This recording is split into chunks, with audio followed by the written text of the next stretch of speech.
To put Russia's 1 year of peacemaking operations in Syria in perspective, one should think back to what the situation was like on the eve of the arrival of the first Russian aircraft, support personnel, military advisors and military equipment to Syria. By all accounts, Syrian government forces were in retreat on all fronts, being pushed back in Raqqa, Aleppo, Hama, Idlib and Latakia provinces.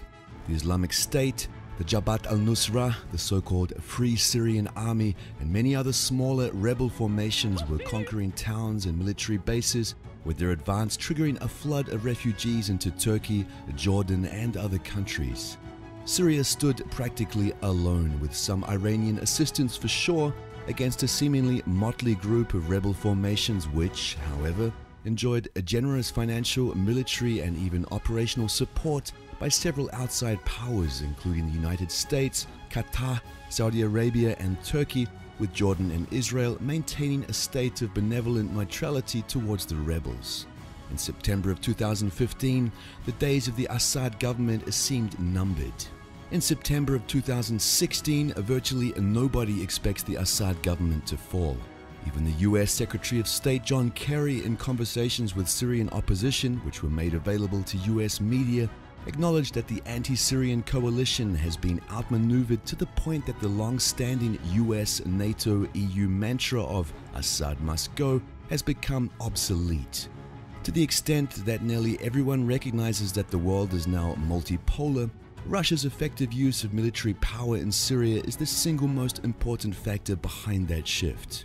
How did Russia manage to effect such a dramatic change in spite of seemingly overwhelming odds against it in what is becoming a classic exercise in the use of military force?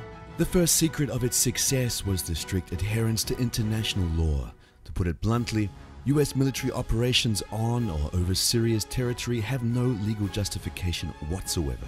Similarly, the support of the rebel groups listed above, most of whom allegedly pursue a radical agenda, employ large numbers of mercenaries and don't hesitate from committing atrocities to impose alien political dogmas, violates all manner of fundamental international norms, not the least of which are the concept of national sovereignty and self-determination.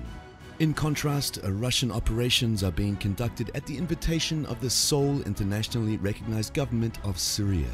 The comprehensive campaign of disinformation and propaganda that is intended to shield Western audiences from the reality of the war in Syria is any indication, Western governments are keenly aware of the immorality and illegality of their actions. And so is the rest of the world.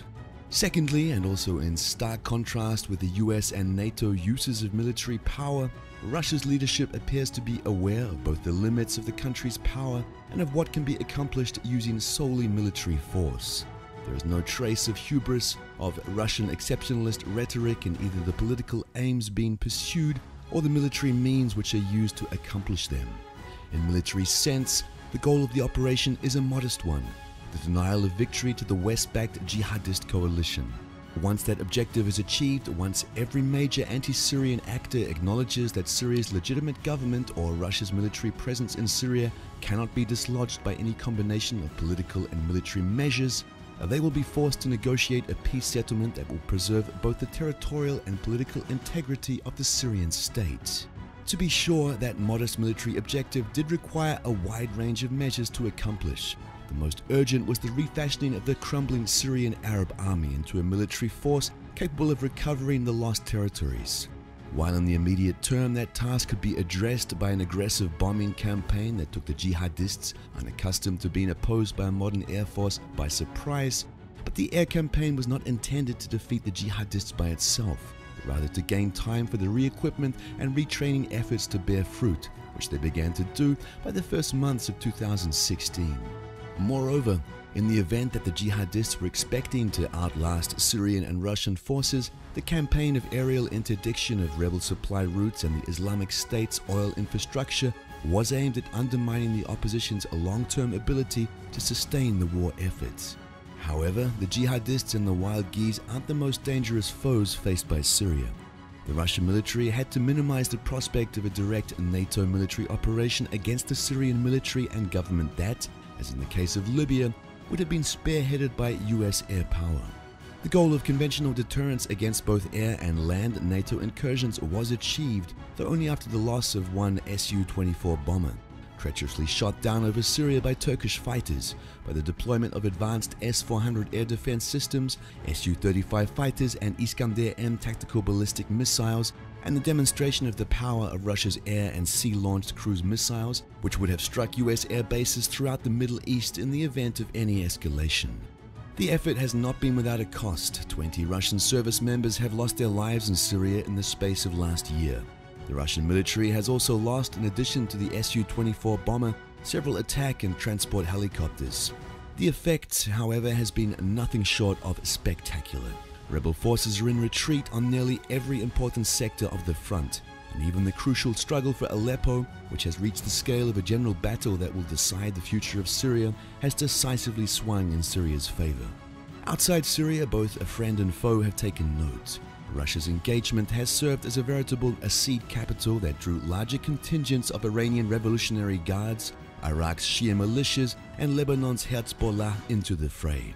Turkey has opted for what amounts to a separate peace with Russia and Syria in exchange for a free hand to focus on the Kurdish threat to its own sovereignty. Even the US, whose leaders are perennially invoking Plan Bs in an effort to intimidate Russia, is finding itself without viable policy options.